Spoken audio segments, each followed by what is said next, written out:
Okay, here we are. I think we're live. We're live here. Let's see what's going on here. Participants, there they go. They're quickly multiplying. All right. Okay. I have my daughter who's running around here, by the way, because this is the virtual world that we're living in. There she is in the background. And you know, that's the world we're living in right now. And we're really excited to be welcoming all of you as we continue to see the participants growing and growing and growing. Yes. And in the background, there's my daughter, as I said. So today, our focus is going to be on the entertainment industry and how it is being, hey baby. I wish you all could see my current situation. I have a daughter standing up here and I have my wife trying to get her to come in without actually it all happening. So it's just, it is what it is. Okay, you gotta be quiet, babe, okay? I love you. I'll be quiet. Great. So today, what we're gonna be doing is we are going to be focusing on what the industry is currently like for the youth market in TV and film. It is obviously a very different time. It is unlike anything I've ever seen in this industry, and I've been working in this business for about 20 years. But I do believe there's a lot of opportunities right now that you as a parent or an actor could take advantage of. And we're gonna talk a little bit about that today. I'm gonna be joined here in a little while by some phenomenal human beings. Three really wonderful people. Will Buie, who's one of the stars of a TV show called Bunked. He's also in a film called In the Tall Grass, which is quite the opposite of Bunked. It's a Stephen King film, and a wonderful actor who I've been working with for years. His mom, Nicole, is gonna join us. And then we're also gonna be joined by someone who I've known for, gosh, well over a decade, maybe 15 years, maybe longer. Margot Menzel, who is with Luber Roklin Entertainment, and she's a talent manager in Los Angeles. So she'll be joining us as well. And really, our goal today, you know, with these free forums is just to give you some insight and some perspective on this. I also have with me right here, the lovely Grace Andrews. Say hello, Grace. Hello, everyone. I don't mean to like force you to say hello, but hello. And so Grace is going to be helping us out fielding some questions. So for those of you on Zoom, just to let you know, we will be taking questions throughout this experience. On the bottom of your screen, you should see a little Q&A option or a chat option. And the Q&A allows you to fire off questions you have for us in real time. Grace will be looking at those questions, and then I will be selecting the ones that we're going to answer.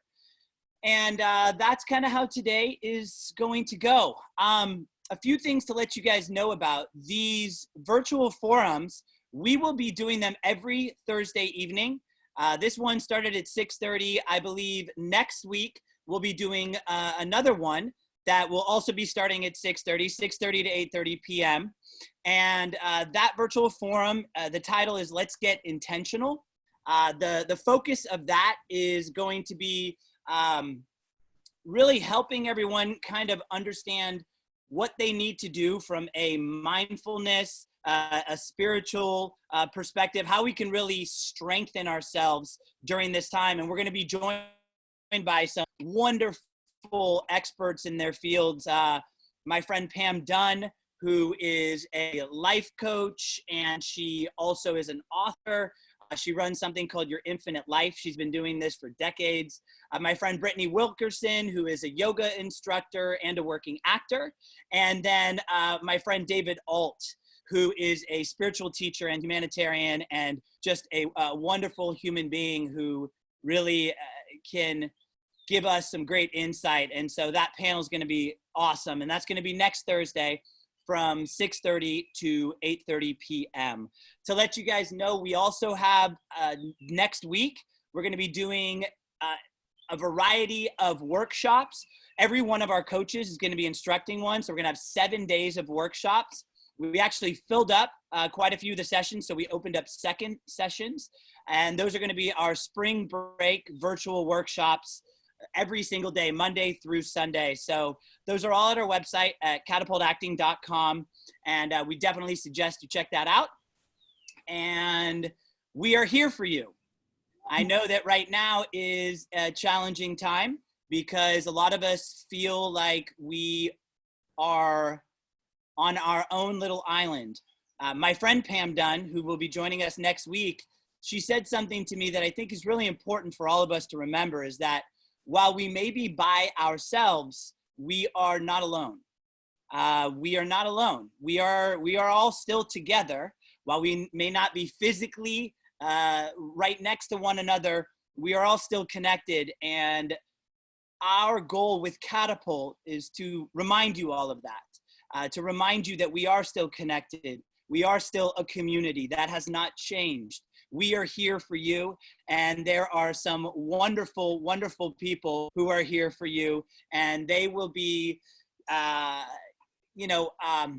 going to be here regardless of what happens. And so virtually right now, that is our focus. That's what we'll be doing today.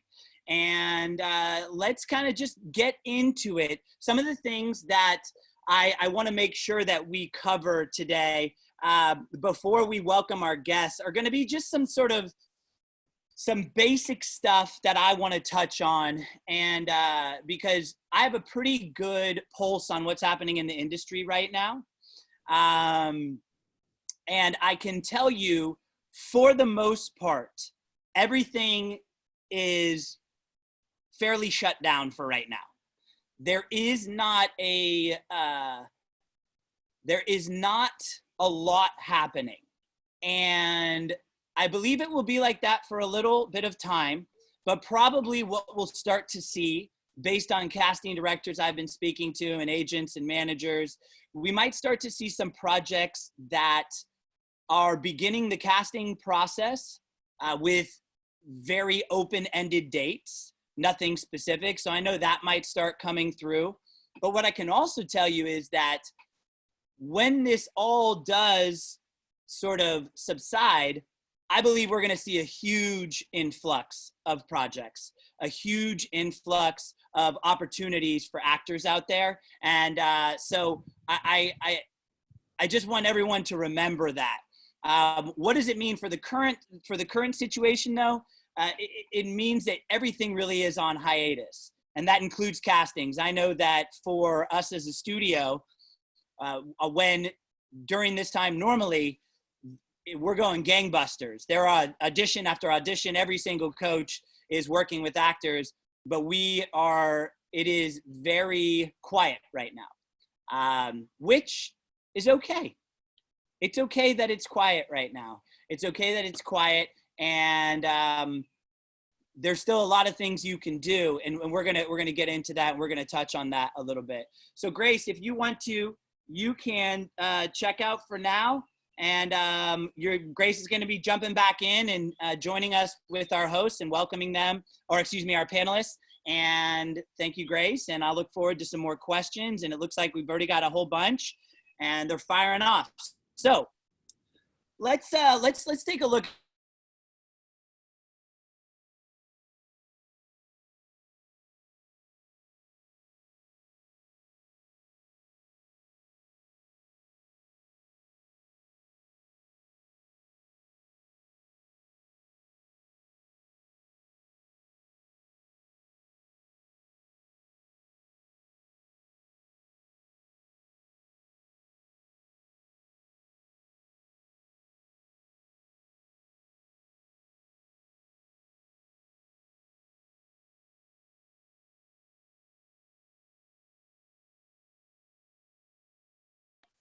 Oh, there we go. It looks like okay. I think I'm back. We virtually just went away for a moment, and that's okay. We're back. Let's see here. Okay. This is technology. This is something that is going to be happening from time to time, and we're going to make the most of it, and that's okay. So what I was saying was how we're going to be creating the right mindset in this industry. The way you're going to create the right mindset is, first of all, to understand that everything's going to be okay. We are all going to get through this. This is a different time, but what I can tell you is, while it is challenging for a lot of us in a variety of ways, it's a lot more challenging for certain individuals right now. So I think for the parents out there with your young actors, I know that for a lot of you, you're having to now homeschool your kids, and you're having to take on a lot of new challenges.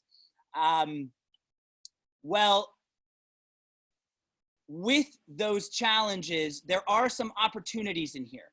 And I know one thing for a lot of my clients, I'm letting them know, because you are in this place where you are sort of stuck in your house, it's a really great opportunity to learn from other actors. And one of the best ways that you can learn from other actors, one of the best ways you can get some really good information is simply by watching really good TV shows and films. So something that can sort of continue your training in a wonderful way is by absorbing other actors. So I know I have one client who their goal was to watch 100 different projects, from TV shows to movies, during this quarantine. And not just like any old project, but projects with really good young actors in them, projects that are Academy Award winning, Academy Award nominated actors that were in these projects. And so that's something that you can do. And you can you can Google best young actors in TV and film, and then see what projects they're a part of, watch those projects. That's a really great thing you can do right now. Another thing you can do, there's a lot of free content out there in regards to actors giving great advice. There's Actors on Actors is one. Another one is the Hollywood Reporter, the roundtable they do, Up Close, I believe that's called. I would highly suggest checking those out. And really, it's just a great time to absorb, to learn, to read about acting. There's some wonderful acting books out there that you as a parent could read and maybe pass on some information to your kid, or if your kid is a teen, maybe see that they could read the Meisman Acting, I think is one of the best books out there for actors to really learn about. And I think it's just a great time right now to say, okay, I'm not really sure what's going to happen, but I know right now I can learn, I can absorb, I can gain knowledge. And that is something that I would highly recommend doing in this current time. As far as some other things you can do as an actor, as a parent of, this is really a wonderful time to sort of sharpen all of your online materials. So let's talk a little bit about that. One thing I've found with parents is that their Actors Access is not at a place where it could be. And I bring up Actors Access because Actors Access really for you as parents of actors is it's the connection to you in 90% of the auditions out there, I would say. I mean, obviously you've got other things like casting networks and so on and so forth, but Actors Access is really the mecca. And so something that you could do right now is make sure that your Actors Access is really where it needs to be.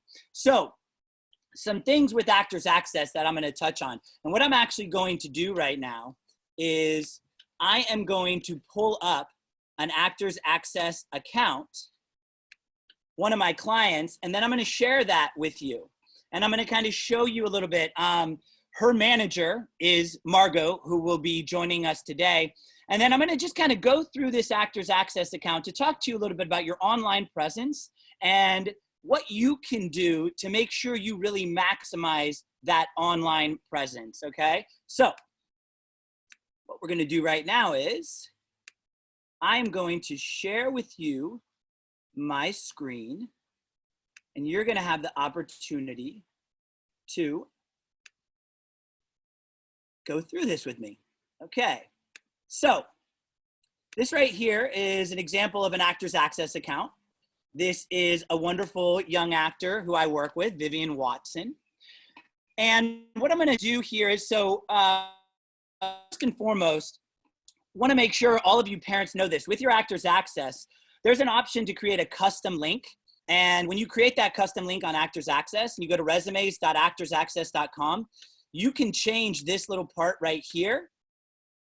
And where it says Vivian Watson, usually this is a numeric code that is created for you. But if you go to your custom link on your Actors Access, you can change it to your name.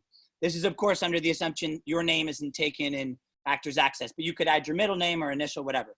So here we are on her Actors Access. And with this screen, one thing you'll notice on your Actors Access, you notice here she's got a lot of headshots.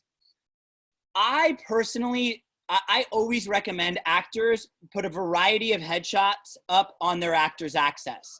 And one of the reasons this is so important to have a lot of different headshots on your Actors Access is because what it does is it gives you a lot of different characters that you could submit with, or your agent could submit with, right? So you might have something that is a little more intense, like this might be. You might have something that might be a little more quirky.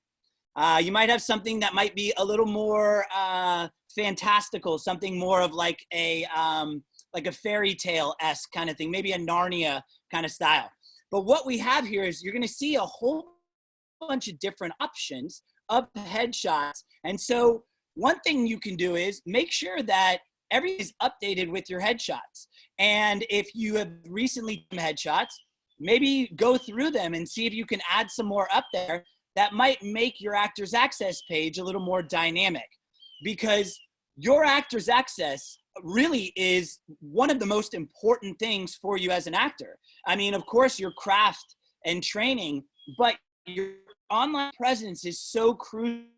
So in addition to just setting up the page and having a couple of pictures up there, you're gonna wanna make sure that you maximize your online presence. So you see here, she's got a lot of different options of headshots, okay? Another thing, you're gonna notice that with these headshots, we're zoomed in. So this is something that I have found is really beneficial. And actually, I've had a couple agents who brought this up to, and then a casting director mentioned it, so I said, okay, I think this is a good idea.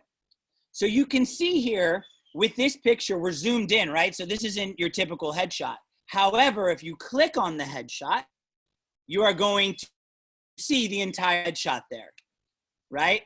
Same with this over here. If we click on that, this would be sort of your precocious kind of look, right? You'll see the whole headshot there. Now, one of the benefits of zooming in on your headshots here is that if you think about from a casting director perspective, they're looking through maybe thousands of different thumbnails. Well, if your headshot is zoomed in, what that's going to mean is that your eyes are going to be bigger. Your face is going to be bigger. And if I'm looking at a sea of headshots, your headshot is going to stand out more so than the other headshots, because the way we connect with someone through a headshot is through your eyes. So your head is literally going to be 3 times the size of all these other heads on Actors Access. And in turn, it's going to stand out more. So this is something I always recommend to my actors. And as you can see here, she's got 5, 10, 15, 22 different headshots up here. Another really important thing is going to be your media. It's extremely important to have media on your Actors Access. Now, for those of you who have, maybe you've never done a project, so you don't have anything up there. Well, having something up there, I believe, is important, even if you've never booked a project. Now, one thing I will tell you is this.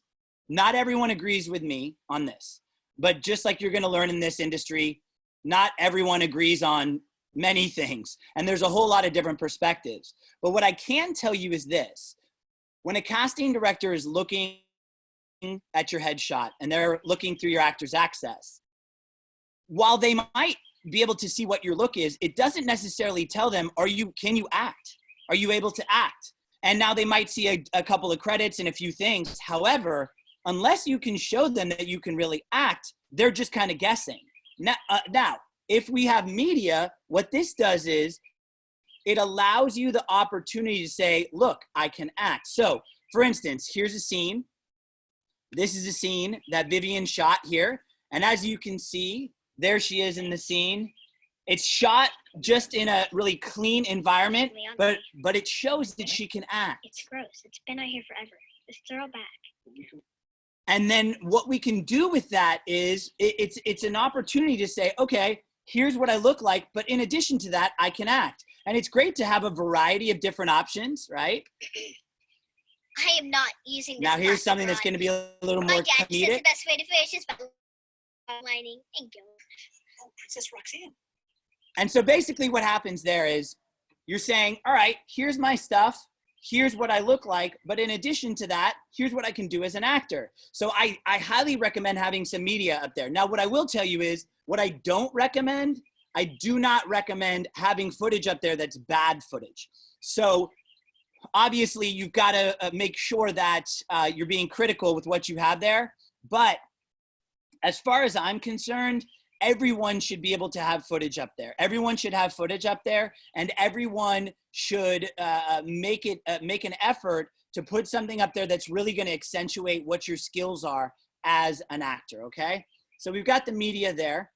We've got the photos here, okay? And then if we scroll down, you're going to see professional training here, television, film, theater. All of this is important. Something that's going to be really important, by the way, guys, is going to be your special skills. Your special skills are going to be really important because let's say you haven't gone through all of your skills. And let's say a project, in that project, we need somebody who can swim because there's going to be scenes at a lake or whatever it is. And let's say you didn't click swimming in your profile on Actors Access. You just neglected to do that. Well, there's a good chance you're not going to get the opportunity to actually audition for that project, because one of the things that the casting directors can do is say, I only want to accept submissions from people who can swim. Now that might seem like something silly or obvious, but I cannot tell you how many Actors Access accounts I've looked at when I've been working with parents through industry consultations or private coachings. Oh, by the way, with industry consultations and private coachings, right now we're offering some really good deals on that. We have some promotions for our virtual sessions where we're discounting a lot of virtual sessions, mine included. And so if you go to catapultacting.com, you can check that out, where we can actually virtually kind of go through all of your materials, or it could be a coaching or whatever. So what I was saying was, I cannot tell you how many Actors Access accounts I've looked at where the parents just didn't click a whole bunch of things. Like they didn't click that they could run. They didn't click that they could swim. Maybe they didn't include their age range or whatever it is. Well, when you neglect all these things, what's happening is you're missing out on opportunities out there.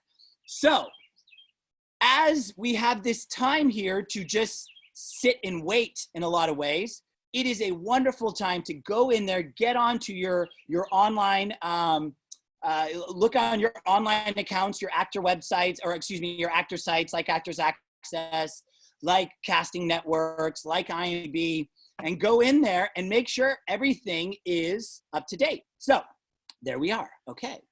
Now, let's take a look here. Some of the other things we were talking about.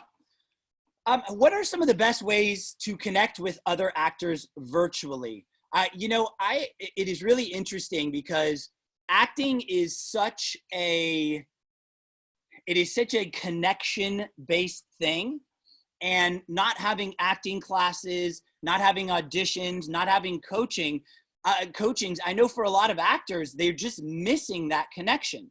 Well, you don't have to be missing that connection.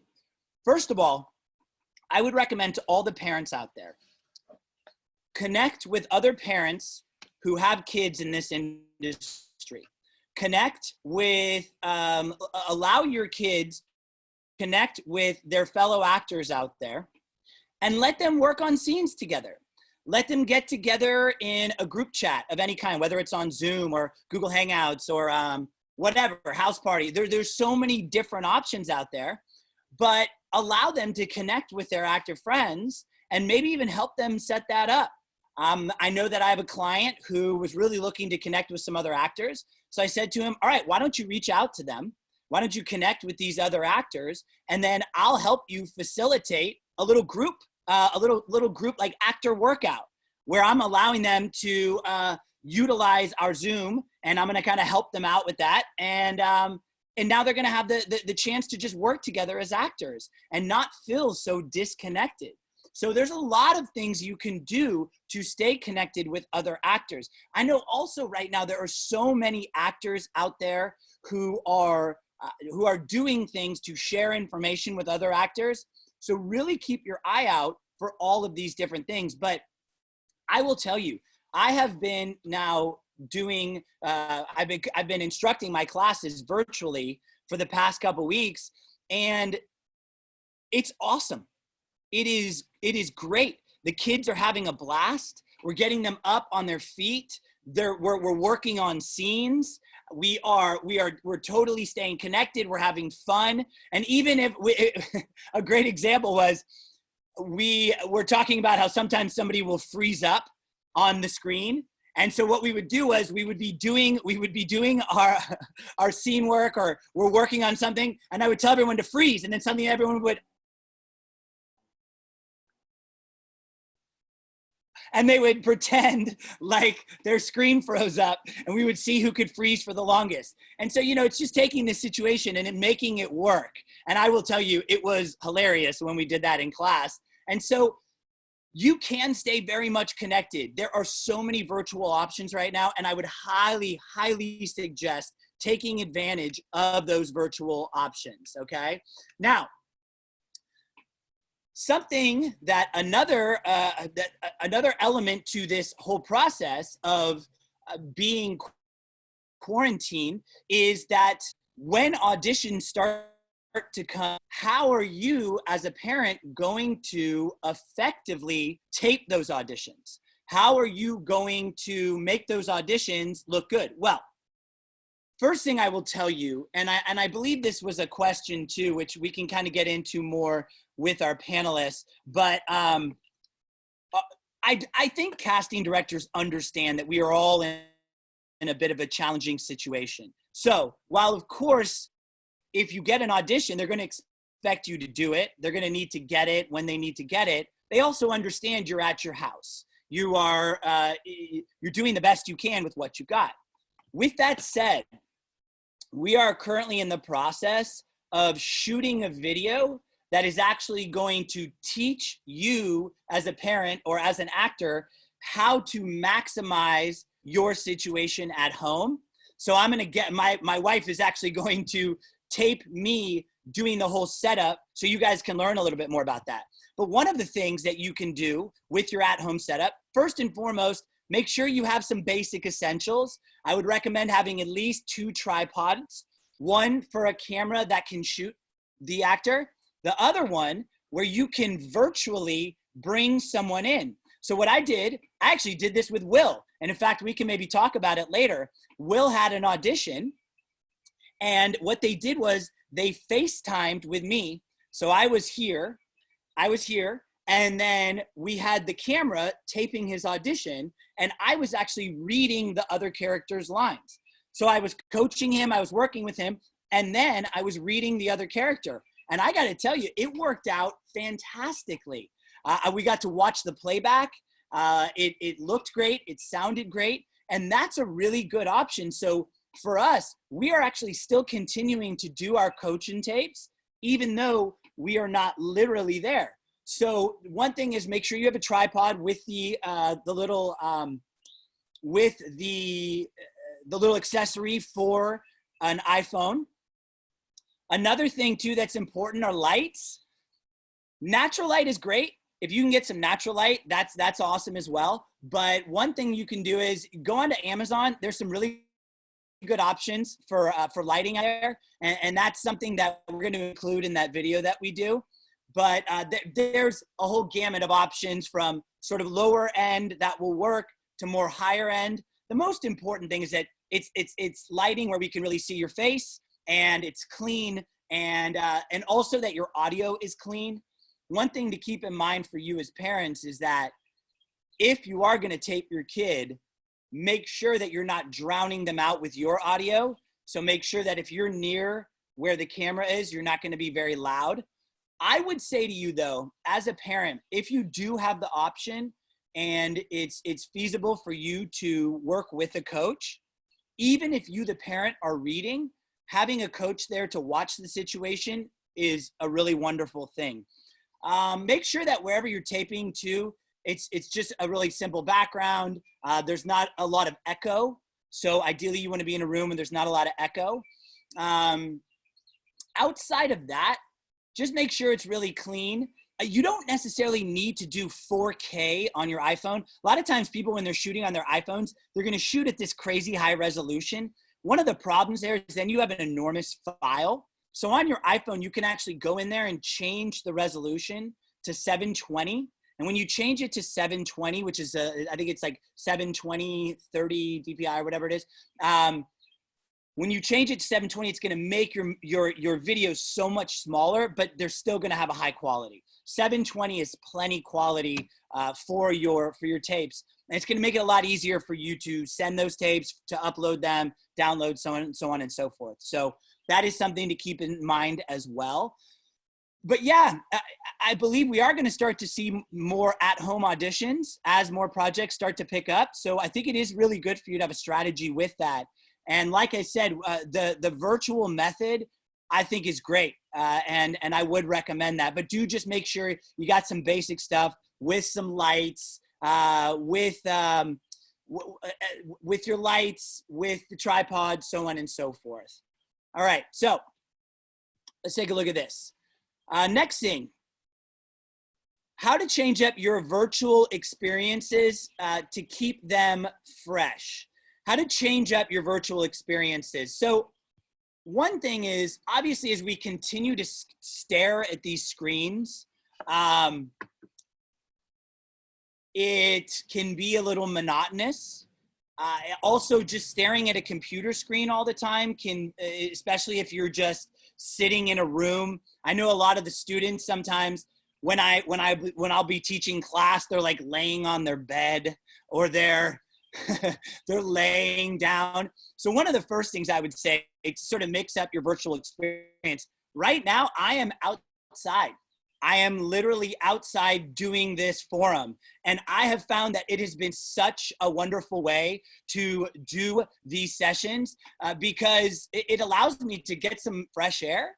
It allows me to still kind of be around nature, but also stay virtually connected. Another thing you can do, now you of course don't want to be too distracting, but one thing you could do is you can stand up.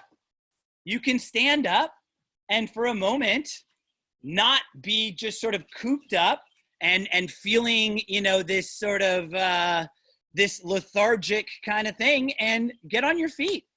And you can stand there and you can hold your laptop for a second, or you could put your laptop up on something and be standing and do whatever it is you're doing virtually, but do it standing up. And this is something that I've been doing a lot of. I've been walking around a little bit. Of course, again, you don't want it to be crazy distracting, but these virtual experiences, I think anything we can do to keep them fresh is going to be good. So that is something that you can do for sure. You know, I know with a lot of the kids, they're having to do school via their computer. Another thing you can do is connect your computer to your TV. You can do that with an HDMI, or you can do it with screen sharing. So then instead of staring at a computer, you have this big TV there, and it allows them to just kind of change up the experience. I know this may sound simple, but maybe change up your devices. Maybe one time you're on a computer, another time you're on an iPad, whatever it might be. the point of it is when we are physically interacting with each other, it's always a different sort of energy, right? But when we're sitting here staring at a computer screen, it's kind of the energy the whole time, right? It's the same energy and we're just staring at this screen and we're staring at this screen. So anything you can do that's going to allow you to break the monotony, I think is going to make this whole virtual experience a lot better for you. And I know for me, it absolutely has. So anywho, let's see here. I am going to move to this next one.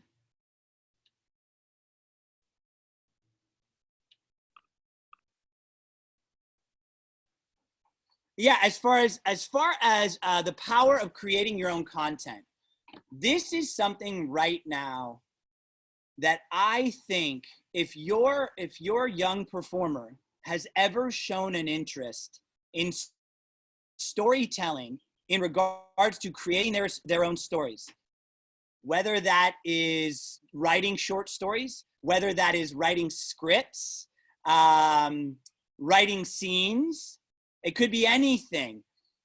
I have a student who's writing an animated show right now. This is such a wonderful time for actors to be creating their own content. Because they are just kind of cooped up, it's a wonderful time to go inward. I have found that as we are in this situation where we're already stuck here, it's a great time to kind of go in here and go, all right, what are the things inside of me here that I would like to express? And expressing it doesn't mean we need an audience. You can express it in a journal. You can express it. Through a script. One thing I recommend to any of the parents out there, if you have a young performer who is interested in doing some writing, in particular writing scripts or writing scenes, there is a program that's called Celtx. It's spelled Celtx, okay? And I'm going to share my screen again. And hopefully this screen sharing is working. If you guys could let me know, by the way, for those of you that are watching, if you just let me know that this screen sharing is working and Grace can kind of pass that on to me, that we're doing good. Oh, apparently you couldn't see the scene before. Well, okay. Hopefully we can, that's okay. You didn't necessarily need to see the scene. The most important thing there is that, okay, yes, it's working now. Okay, so you guys can see the screen. You can see that. Great. Okay, so here we go. So let's look at Celtx. So Celtx is a free script writing software. And Celtx, in essence, you can do is you can get on here, you can set up a free account, okay? So I can click here. Let's see. Okay, so anyway, so let's see. Here's a scene. This is a cold read, all right? And this is something that I did here on Celtx. And basically what happens with Celtx is instead of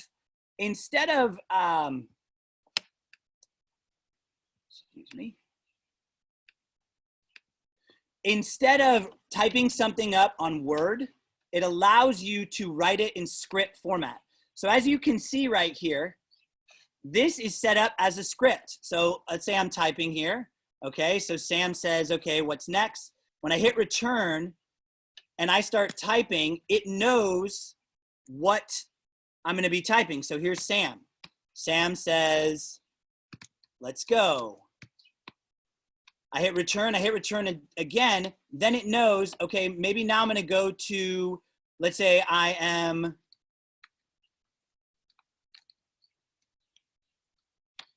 now it knows that I'm doing a header. EXT, exterior, Erik's house, which is where I am, okay? Then I hit return, it knows, here I am typing. Then if I hit tab, and I wanna click the other character who's Max, it knows Max, I hit enter, and now it does it all in script format. So I highly recommend this. It's called Celtx, it's free, celtx.com. I know that they have a paid version, but I highly, highly recommend checking that out. I highly recommend. Thank you, by the way, everybody in the chat room for letting us know that you could see it there. Celtx is wonderful, and if you have a young person that likes to create, why not take this opportunity right now to give them opportunities to create? Give them, and also I will tell you this, when an actor writes something in a script format, instead of writing it like just as a Word document, it changes the feel of what they're writing. It actually makes it feel more like they're writing a movie. And when an actor feels like especially a young actor, when they feel like they're writing a script versus just typing something out on Word or whatever, it's more fun that way. And I have found that with actors, when they start playing with these script writing programs, which by the way, there's other ones out there outside of Celtx that you guys can play with. I know one of them is, let's see, I think there's one with Adobe does one. There's, I think, one called Writer Duet. Anyway, do some research about script writing, free script writing programs, and then you'll find a whole bunch out there. So create your own content, all right? What is something else that you can do right now being in the situation that you are? Well, one thing you can do is strengthen your acting muscle. You can strengthen your acting muscle. So what are ways to strengthen your acting muscle? As a coach who's been doing this for quite a long time, I've been now helping to guide and work with actors for maybe the last 15 years, even longer probably now. Over that time, one thing I have found is that a lot of actors are missing some basic stuff. They're missing some things that are fairly beginner things that they should know, but they seem to just not be understanding them. So one thing I will tell you is this. Your kid can almost always work on their enunciation. I find that the majority of actors who come to my classes do not enunciate effectively. So, what is something you can do during this time? Well, you could work on their enunciation. What are ways you can work on their enunciation? One thing you can do is you can take a cork and you can put the cork right here in their mouth. And then what they'll do is they have to work around a cork. All right, their mouth has to work around a cork. And what it does is it strengthens their articulation, their enunciation. So they could do a monologue or a scene, and they could do it with a cork in their mouth. Another thing you can do is there are a ton of wonderful videos out there that help with enunciation for actors. Obviously, there's a lot of games that you can play to strengthen your speaking skills. But that is something that is basic, yet it is something that I find is often overlooked. And if you are a young actor and your enunciation is something that is potentially hindering you because maybe you're auditioning and casting directors, maybe they're watching your tapes and they can't fully understand what you're saying, that's going to be a strike against you. And it's something that you have control over. It's a muscle. Your mouth is a muscle. Your tongue, it is a muscle. And so for you, you can strengthen that muscle. And one of the easiest ways to do that is simply to work it out through enunciation exercises, right? Tongue twisters, all of these things. They are basic things, but I am telling you, this is a wonderful time. Say, hey, I'm going to spend 10 minutes a day working on my enunciation. I'm going to put a cork in my mouth and I'm going to play with this enunciation. One thing I can tell you is there's a guy, his name is Anthony Munoz. And I have found that his cork exercise is very effective. So what I'm going to do is I'm going to pull this up here for you and I'm going to share this screen with you. All right. And you want me to talk about when I come home at night and my son's asking you can take a look at this. All right, let's see here. Here we go. All right. All right, here we go. So you're gonna watch this guy and you're gonna learn a bit about this cork exercise because I think it's a wonderful thing. And this guy, I mean, he's the real deal. It may feel a little silly putting a cork in your mouth, but this guy actually gets hired by Disney and he gets brought onto set to teach these kids how to enunciate more effectively. So here we go. I'm gonna turn up the volume and hopefully you guys can hear. Here he is.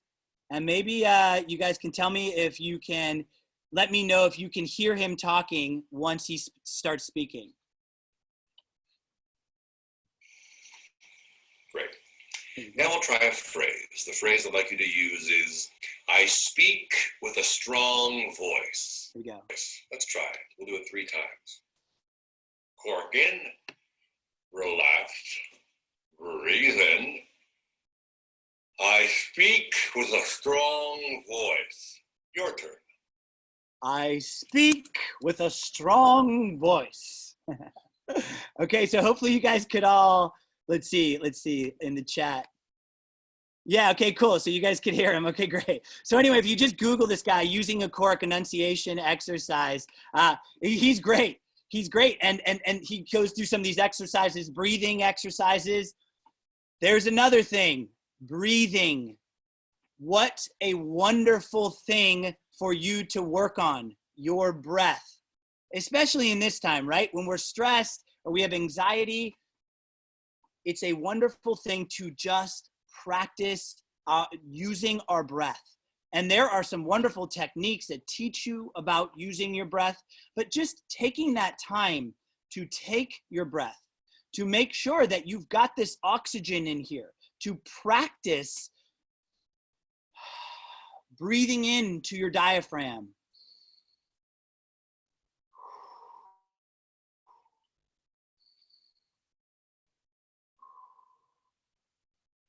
You know, we're given this breath, but we often don't take advantage of it.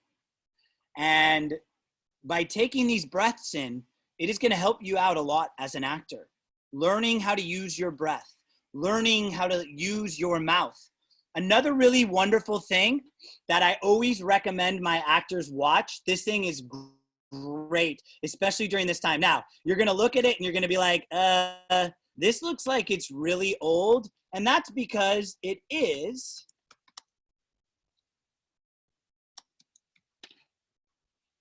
It's from the 80s. I know. Can you believe that? Very long time ago.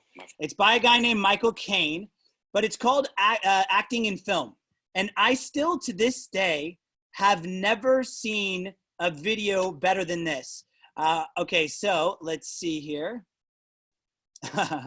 But we just had someone comment, my son's musical theater coach says to him, put a cork in it. A unique sort of way to say it. Yes, put a cork in it. It works. Okay, so I'm going to show you this. I recommend every actor, kids, parents, what have you, watch this video. Let me share this with you real quick. Okay, here we are. Michael Caine, Acting in Film.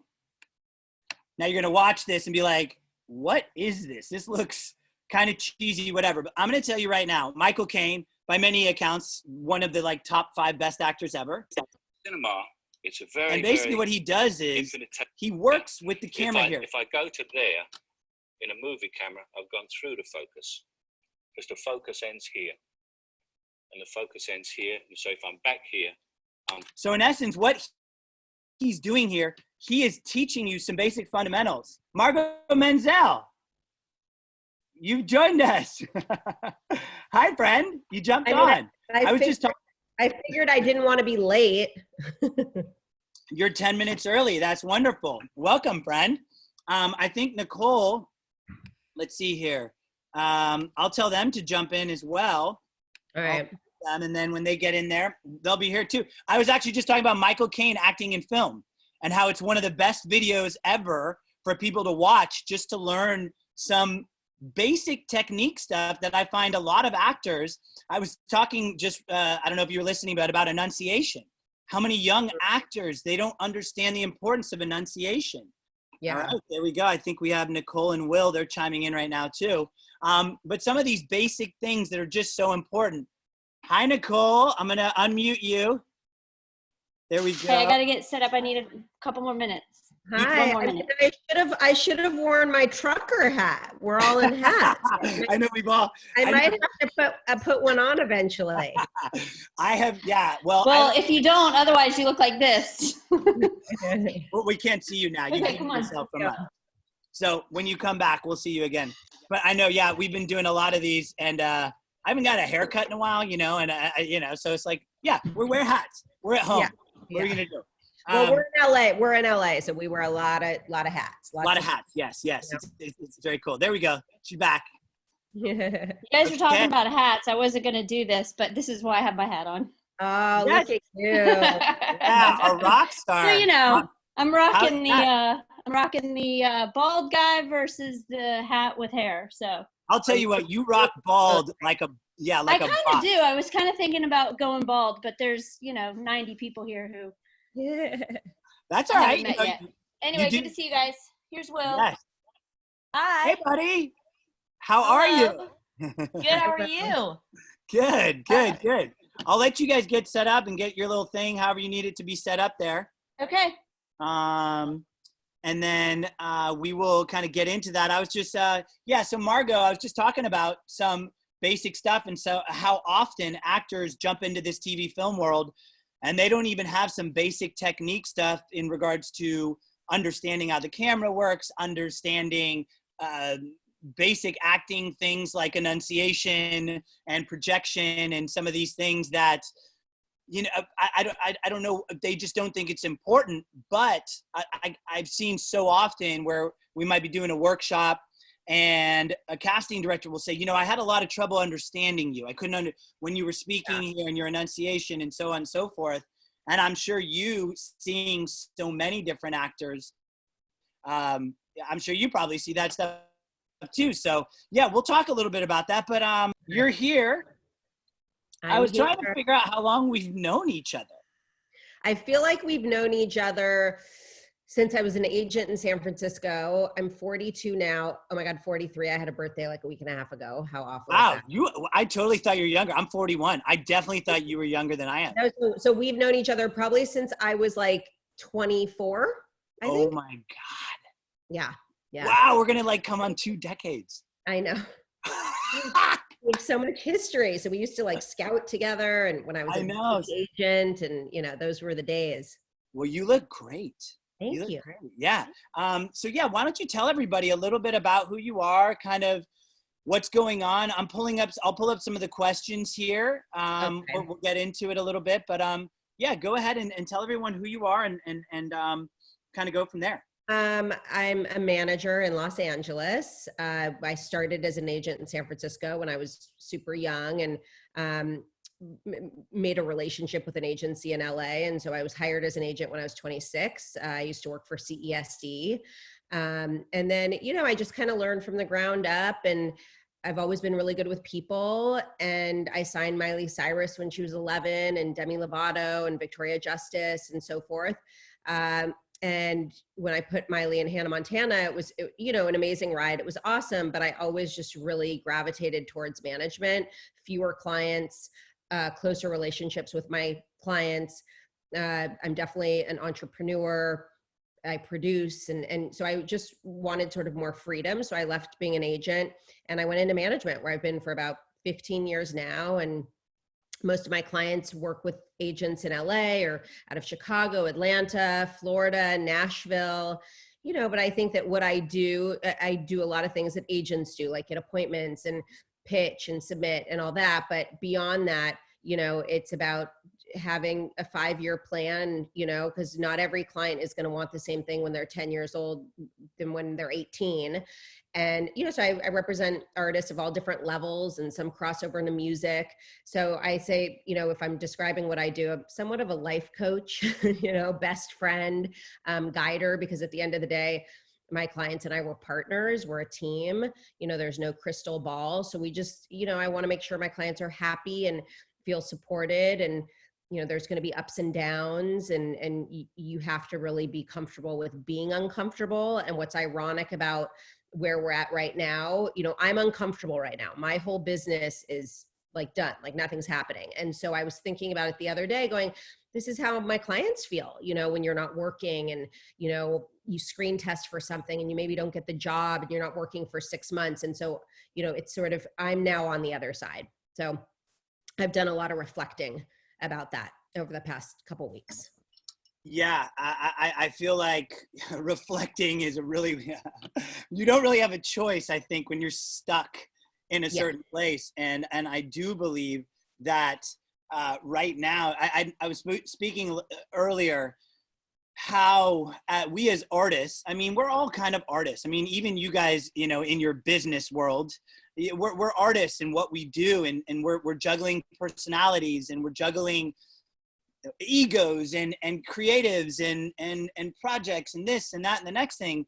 And I think it is good too to really kind of check in, because I think even though actors were constantly connecting through this and that, it's still kind of a lonely island thing, right? Yeah. I mean, when you're auditioning all the time, you never hear anything. I mean, I know you and I have even spoke about this. Like, you'll reach out to a casting director, and the casting director won't even get back to you, you know, and you're somebody who has a direct relationship with them.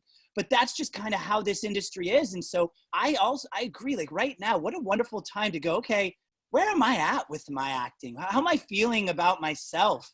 So you know what I said? I go, the irony of this is you know, I have had clients for 15 years. Some clients are, you know, I've had for a couple years, but I don't think any actor will ever complain or ask, why is it slow ever again? Yes. So, you know, maybe that's the silver lining is, you know, this industry doesn't work at our pace. It doesn't work around your schedule. So if as an artist, if you're going to do this, it's in your blood, you can't live without it. And you have to just trust in the fact that it will happen when it happens. What is for you is for you. You have to trust your team. You've got to trust the industry. And when you talk about feedback, you know, feedback is feedback. If I can get helpful feedback, you know, that's awesome, right? Maybe somebody was low energy or went in unprepared or whatnot. But when they want you and when you're the one, it moves. It just does. And so, you know, you don't ever want to get to a place where you're grasping for straws and over analyzing. You know, your team, whether it's Erik, myself, your agents, we'll give you the honest feedback, because the reality is like, I don't make money unless my clients make money. So we're all on the same boat. So it is really, it's just letting go and having trust, you know, on a higher level. Yeah, I think that's so important. What you just said in regards to, we'll let you know, the team will let you know, you know, and you're not gonna, I have never, ever, and you and I, like we said, we've been working together for a long time, a ton of clients that either I've been coaching them and then you were managing them or whatever it was. And anytime you've given feedback, I know it's because you mean that. And so I think for actors, I tell my actors this all the time. Look, if me, the coach, who I'm highly critical, I'm telling you, dude, you knocked it out of the park. Your manager responds, you respond, wow, great tape. Your agent responds. I wish actors would see the value in that and know that not everyone's getting that feedback, right? And not everyone is knocking it out of the park like that. And I think that's where it's so important too for actors, especially young actors, to be told at a very early stage, your job is not to book the job, right? That Bryan Cranston has that short video. It's the best. It's 1 minute and 43 seconds, I think, long. And I recommend every single actor watch that thing, because it's so important to know, like, it's not about booking the job. It's about going in there and doing what you do, because the reality is very few actors do that, you know? Yeah. So, yeah, I think that's really good. One thing I wanted to touch on there, because you've been in both of these worlds, and I know you get this question a lot, but I do think it's one that not everybody fully grasps, and it's the difference between this manager world versus this agency world. And I think it's something that, sure, it's like you're beating a dead horse, but it is something that's important, because I think a lot of agents and managers have different perspectives on it. and a lot of people have different perspectives. And because you've been in this world for such a long time, how would you explain that, maybe for somebody who really doesn't understand? And then what are some like minutia kind of details that would really separate the two? Well, I mean, sometimes I give the example, it's like a mom and a dad. We wear different hats at different times. So, you know, on a basic level, agencies tend to have more clients. Their sole job is to get opportunities, auditions, generals, whatever it is, okay? My job is to help funnel those opportunities, even though we will get auditions and meetings on top of those, right? But, you know, I'm reading a lot of scripts, so are agents. I'm more personally invested in my clients. However, I will say if you have an agent that, you know, there are some great agents out there that are just like me. You know, I mean, I was an agent, so it can be somewhat interchangeable. You know, agents can negotiate deals. We technically cannot. I can produce, they cannot produce. You know, it depends at what level you're at. If you're, you know, a young actor at any of the top sort of young acting agencies, a CESD, Innovative, Abrams, you know, whatever it is, you know, we're all doing a lot of the same things until you get to a certain level. And what I mean is the next level, meaning you may not be able to finance a project or bring any like, you know, money value, but you may get to a place where now it's not about auditioning. It's about setting up Skypes with directors. It's about sometimes just having coffee with filmmakers. So positioning my client so that, you know, the next time Lionsgate does a big studio film, you know, that producer already knows my client. But a great team really works in sync. And sometimes I'm the bad cop. Other times, you know, if the agent's negotiating a deal or the lawyer is, they'll sometimes use me and say, the manager will not close this deal for anything less than this. I do stuff like your trailer smells on set. I'm the one calling, you know, the producers complaining. I make a joke whenever it's bad news, whenever I have to call a client with bad news, it's just me on the phone. So when it's the team, when I'm like, hey, I have, you know, Dana, Meredith and Erik and everybody here, you know, it's good news. So, you know, I get to do kind of a little bit of everything, but the best part about that is it's just the personal relationship with my clients and understanding them as humans and, you know, getting them through, you know, I may have a 15-year-old, you know, teenage girl who suddenly kind of feels like, I don't know if I want to do this anymore. You know, I get so many no's, it's so hard, I'm self-taping, you know, and it's my job to say, okay, well, if you can't handle the heat, then get out of the kitchen. But I know that, you know, if you're a real artist, you have to just be okay with that. And so I'm here to kind of, you know, help navigate, you know, it's if we're unhappy at an agency, do we make a move? Do we bring on a publicist? So I'm like the palm of the hand and everybody else are the fingers, if that makes sense. That makes perfect sense. I think what you said right there is really important too. You use the word navigate. And to me, like often when I have parents ask that question, I will say a manager is really there to help you navigate everything. And an agency, now, of course, it depends on the agencies too, right? I mean, none of this is black and white. Some agencies are much more hands-on. I know some agents who have literally never, ever met their clients and never really correspond with them in any capacity outside of sending them auditions. So I think the biggest thing, though, is that manager, from my perspective, is really like you said, they're there to navigate everything. I know recently we have a client who I work with and you work with who they had to get an entertainment attorney, like something like that, like making sure that the one they get is one who really understands how does a kid who maybe doesn't have a lot of credits or whatever it is, how do I negotiate that contract and not, because I've seen this happen before. And actually this is an interesting thing. Where a kid, they tried to negotiate the contract and then they let the kid go. And it was like the kid's first big gig and their agency or whatever it was, I don't know if it was the agent or if it was a specific entertainment attorney, but they pushed too hard and that kid was out.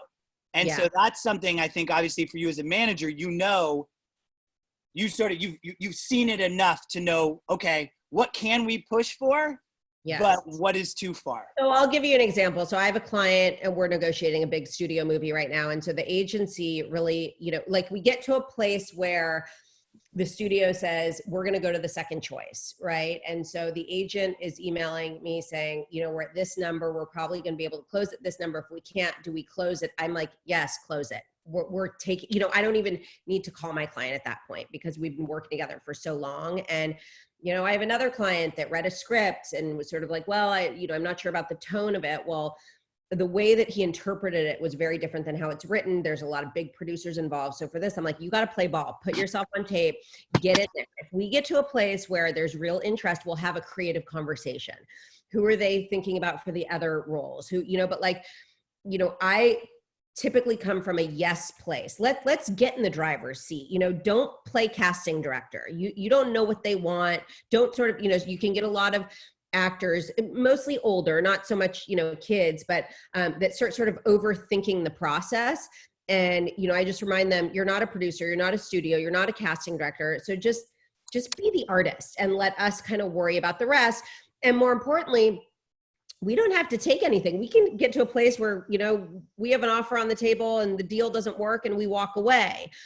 We don't want to I will never let a client, if a client is morally not okay with material, we don't go, you don't want to get to a place where you're just going through the process to then pull out. Right. But, being too cautious, sometimes you can pass your way out of the business. And you also have to take into consideration your age, the type of material that's out there. Yeah. We all want, the Julia Butters moment and, and Jennifer Lawrence and all that, but that's the lottery. That's the luck and timing. That's like, I'd love to go to the gas station right now and buy a lottery ticket and win.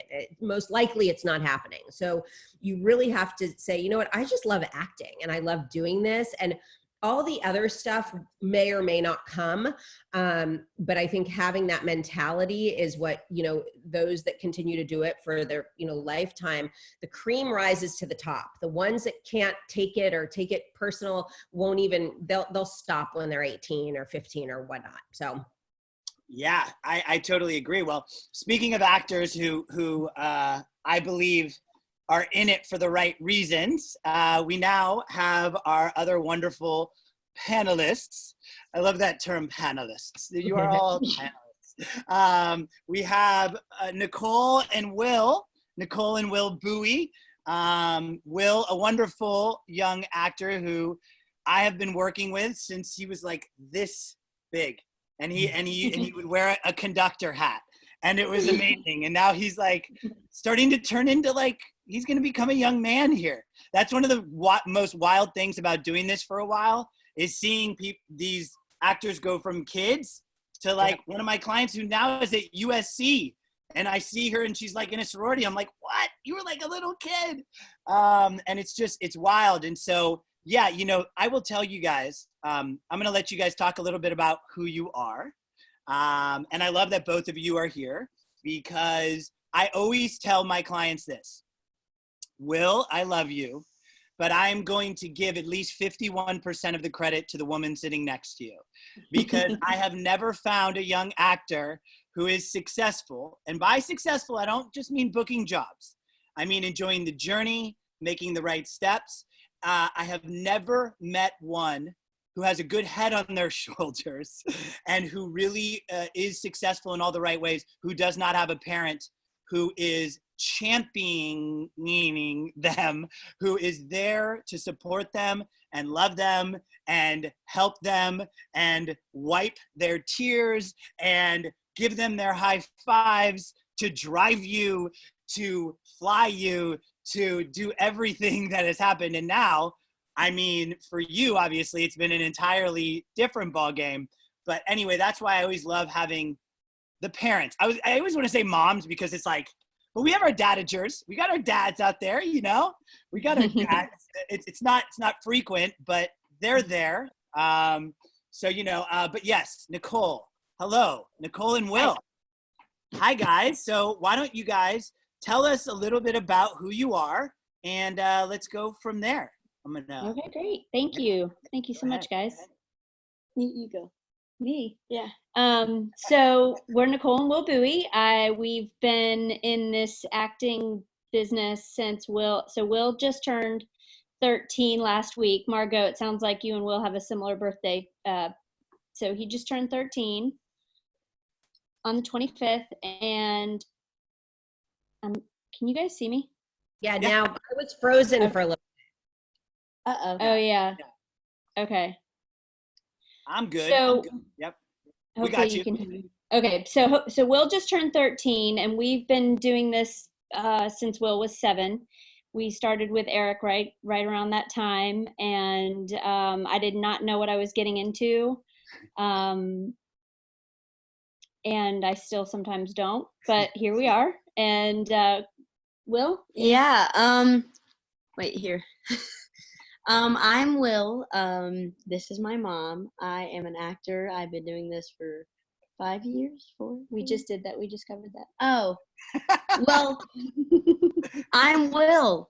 So Hello. so what else do you? Yeah. So So you know I mean, I don't know how much you want to get into our story, but we've well, I mean, let's talk a little bit. Well, because you're the star of the #1 show on Disney right now, and when you started this, you weren't. You did how many episodes was this recent season? 35. well, we have 5 more. Oh, We yeah. have 5 more left to shoot. 30. but- Okay, let's just stop for a second. 35 episodes of television. Most actors will never do ever, and you're doing that in one season. 35 episodes, especially now with so many shows that are like 8 episodes. And I mean, these are all different episodes, all different scripts, all different things you've got to learn, right? I mean, I guess for me, Will, it's been so cool to watch this whole journey. And I will tell you, when I first worked with Will, when I first worked with you, I had a feeling that something was going to happen. Now, of course, we never know what that something is going to be. We all, you know, Margot, obviously you and I working in this industry for such a long time. I mean, we've got a pretty good eye for things, but of course, still, it's a crapshoot. It is. You just never know what's going to happen. But Will, when we first started working together, and I think at that time you had done that little which was basically a featured extra in Gifted, right? I mean, Yeah. we got to see you though. You were definitely featured, but you didn't talk or anything. And yeah. And so I think it's great, Will. You know, you have so many actors out there that, and parents of, who they're trying to do this, and they're just kind of wondering what it's like to go through that journey, like what it's sort of been like for you from when you were 7 and you started getting into this, and what it's felt like as a kid to now go from, okay, I'm a kid trying out acting, to I am on the #1 show on Disney, and I have now done this so it's 4 seasons, right? We're coming out. This is the 4th, right? Shooting the 4th, yes. 4th is airing. Which doesn't happen a lot either when you shoot that many seasons of television. And so what has it been like from when you first started, to kind of touch on that, what it was like when you first started acting, like when you were auditioning, and what it was like, and then just kind of take us through your journey a little bit as a kid, what it's been like now where you live in LA most of the time. Is it most of the year you're in LA? I mean, you're there a lot. Yeah. 3 weeks on, 1 week off. Yeah, so that would be most of the time in LA, right? Mm-hmm. And maybe just tell us a little bit about that, and like you got started doing some classes and stuff, and what it was like then versus maybe, and then like kind of just take us through that journey a little bit, and like tell some of these kids what it's like to now be a Disney star, right? So kind of starting, just take us through the journey. Okay. We'll take some bullet points. There you go. Well, I started acting when I was like 8 years old. I did an acting class, and at the end of the acting class, they brought in an agent, and then and the agent would see if they wanted to represent anyone, and then they wanted to represent me. So then I did the cold read for them there, and then before we signed, they gave me an audition for Gifted, the featured extra, very small. They cut my line. And then so after that, then we signed with our agents, and then just started doing some auditions. A lot of them not booked, most 99.9% of them not booked, except for a few ones, and then bunked. And then we just kind of started moving to LA. Let me jump in Yeah, a little bit. I'll let you chip So in. one thing in between the acting that's right. for parents who maybe don't yet have an agent, I think the best thing for you to do is to continue to perfect your craft. I know I was actually listening in to Erik's session the first hour. Everything Erik is saying, getting on Actors Access even before you have an agent, and all of those things are helpful. Then, of course, once you have an agent, I think, and or a manager, I think the best advice that we could give, at least from our perspective, is that patience. And I think that a lot of parents of kid actors talk about the resilience that our kids learned from auditioning, really wanting a project and then not being chosen for that project. And I think it's our journey has been very similar to many others out there, in that, of course, there are those times where you really are hoping for something. And then for those actors that are in Atlanta, there's tons of work in Atlanta. Will was very fortunate to get his feet wet here in the Atlanta market with, or at least in the Southeast region, with projects like Gifted, and also a couple small roles on a couple TV shows. And I think that getting that experience and getting credits and getting behind the camera, whether it's projects like that, or whether you're able to do student projects through local colleges, those give your actor an opportunity to understand what it's going to actually be like on set. And it gives you a chance to understand their temperament, their ability to focus, their ability to listen, because being an actor and being a great actor is, of course, important, but it's also important having your child being able to listen and to focus and to not get, well, it sometimes can be pretty boring, but still enjoy it. I remember Gifted, the first day on Gifted was frankly the most boring day of my personal life. That's a little bit of an exaggeration, but it was absolutely horrible to me. We were waiting for 12 hours, it seemed like. And I thought Will would be bored for sure as well. But no, those moments where he was in the scene, where he was observing McKenna Grace, the lead actor, and the director, and watching everything happen, he got into the car and said that was the best day of his life. And I knew at that point I was in deep trouble. But I think that our part of our journey, I guess, to summarize the early part of our journey, is really not only does your child have, the ability to go, and enjoy acting class. That's the other thing. I haven't had a lot of parents tell me early on that their kids didn't enjoy going. It wasn't a Catapult. It really wasn't, but it was maybe a bit different. It's like, Will has loved every single acting class he has been in. And I think that also just shows that you've got a child that is interested, is passionate, and then hopefully they get that experience in front of the camera, and also can have that same level of passion and have the patience, have the focus, and the ability to listen and take direction. It's really all encompassing as far as the experience that we got, that the feedback that we got early on, that kind of gave me as a parent that motivation to kind of keep going with him. Yeah, I think that's such an important thing. I mean, Margot, like what is it like for you, Margot? Right? So you get somebody, they want a manager, right? Maybe they've got a local agent, and I'm gonna touch on that a little bit too, like, because obviously you guys have a whole team now, Nicole, and Margot and I touched a little bit on that. And one of the questions was, when you're getting started, when to get that. But as far as what is that like for you, Margot? Like, I guess here's my question for you. Like, what are the things that parents should really not do? Like, we're talking to a parent here who clearly has made some good steps, who has a good, like, what are the things you've seen and you just gone, I mean, why would you do that? Like, from your perspective, whether it was as a manager or as an agent or whatever. I mean, what's hard from my side of the game is I don't see a lot of what's going on, right? I would say 99% of my parents, if a client is a minor, are awesome.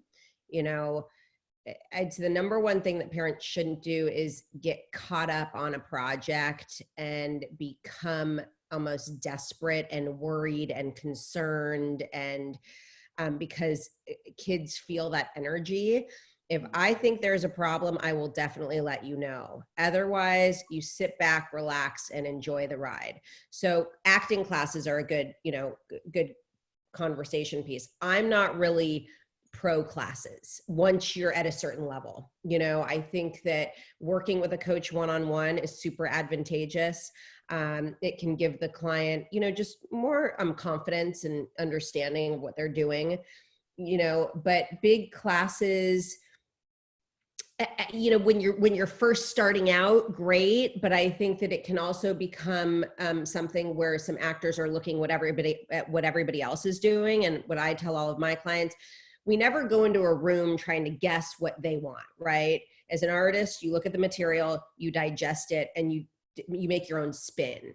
If you play it safe, you never go anywhere. And so I'd rather an actor really kind of go with their initial gut instinct, get in the room and let the casting director, give you some feedback and ask for it in a different direction. So I think it's just, as a parent, I have 3 kids. So I catch myself. We have to trust the process, make sure the work permit's up to date, get them there on time. Don't gossip with other moms. Don't listen to all the noise. If you're on set, you're invisible. If there's a problem, you call me, let me handle it, or together we will figure out what the best way to handle something is. Sometimes I'll say to my, moms or dads that, of clients that are under 18, maybe you should say it to the producer because they'll hear it from you than your manager calling, So I think it's just really, at the end of the day, trusting the team and trusting the professionals, not necessarily trusting, other parents or, that producer that's oh, you should be with that agent or you should do this. It's the people that are working for you and with you are the ones that are really invested. And so that would be my number one piece of advice to parents that are, getting involved in this. I like it. As far as you guys are concerned, Nicole, one thing I want to ask you, Will, it's a little 2-part question.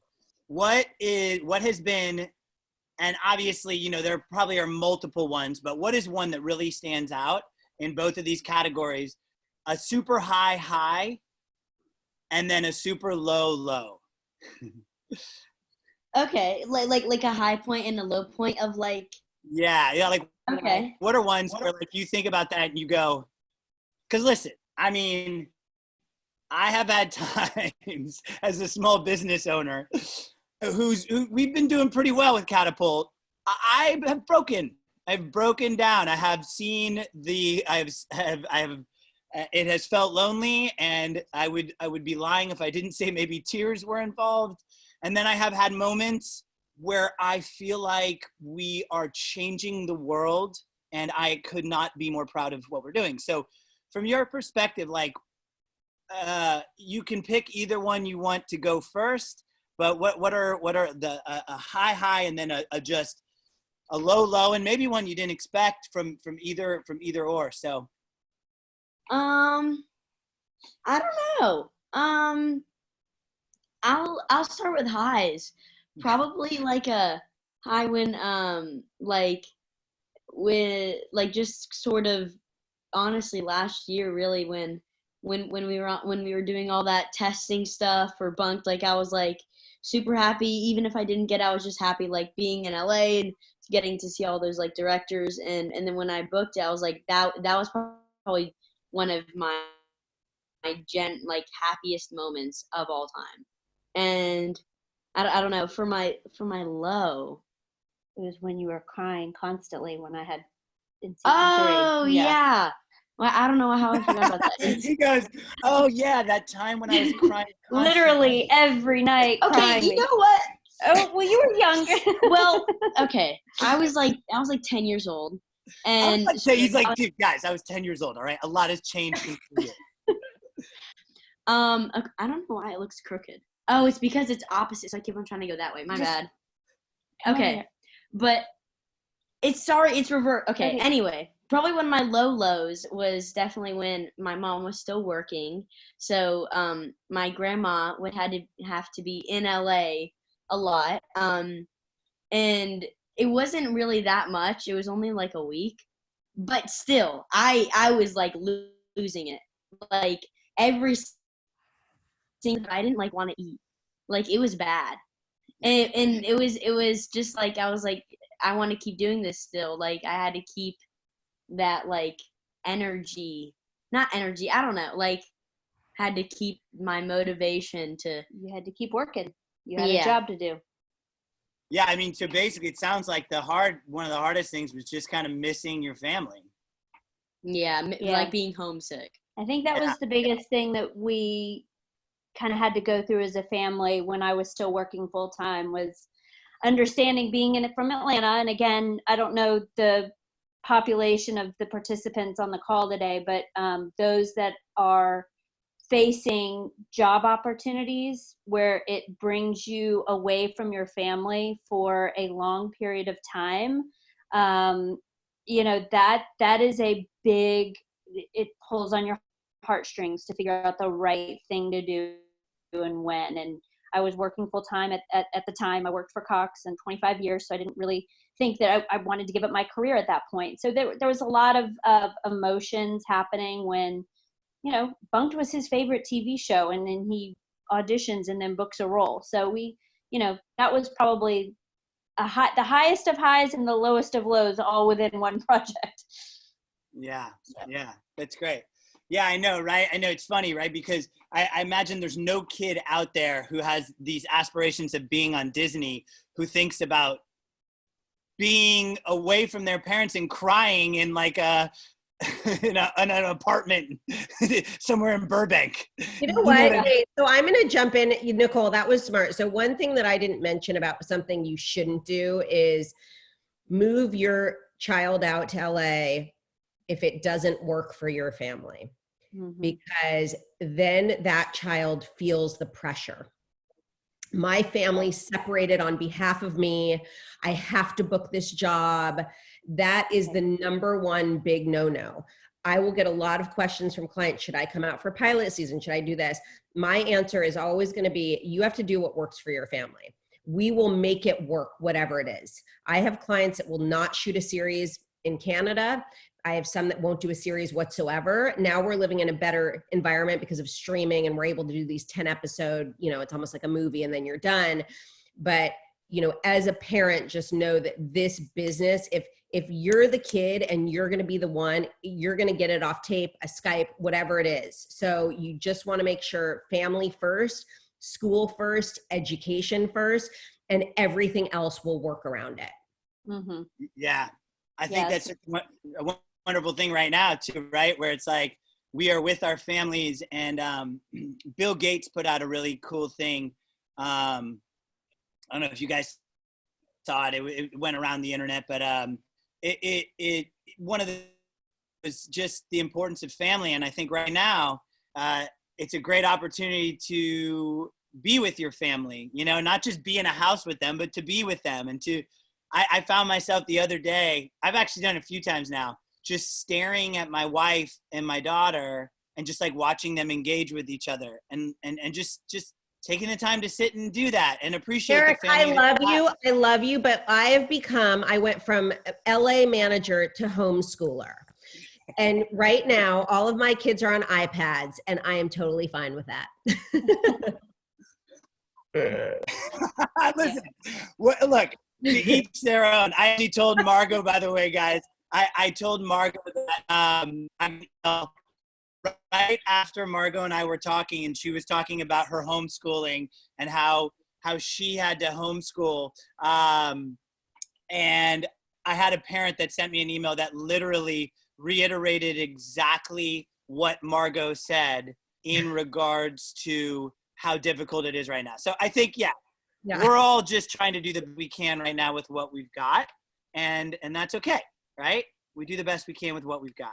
Exactly. Okay, so are we all here? Can you guys, am I frozen? You're a little fuzzy, but you're here. Yeah, we're good, right? We're still good? Okay, good. We're good right now? How about right now? Yeah. I think we're kind of back. We're kind of back. Okay, quick question then. In regards to the Atlanta market, so let's say you have been working in Atlanta as an actor, okay? And Nicole, you guys can maybe give your perspective. And like, so you have an agent here, you booked some stuff. What then, like, because obviously you said, Margot, what's best for your family, but what do you think would be a good next step? And Margot, why don't you kind of tell us what you think? And then Nicole, you can tell us what your next step was after you had an Atlanta agent. Cool? Okay. So Margot, why don't you? Well, do you mean, so, okay, so you have an Atlanta agent, you're doing well, you know, maybe as a parent, and when I speak, because I represent a lot of actors that are over 18 and adults now, but I'm going to focus on the young, you know, the young space.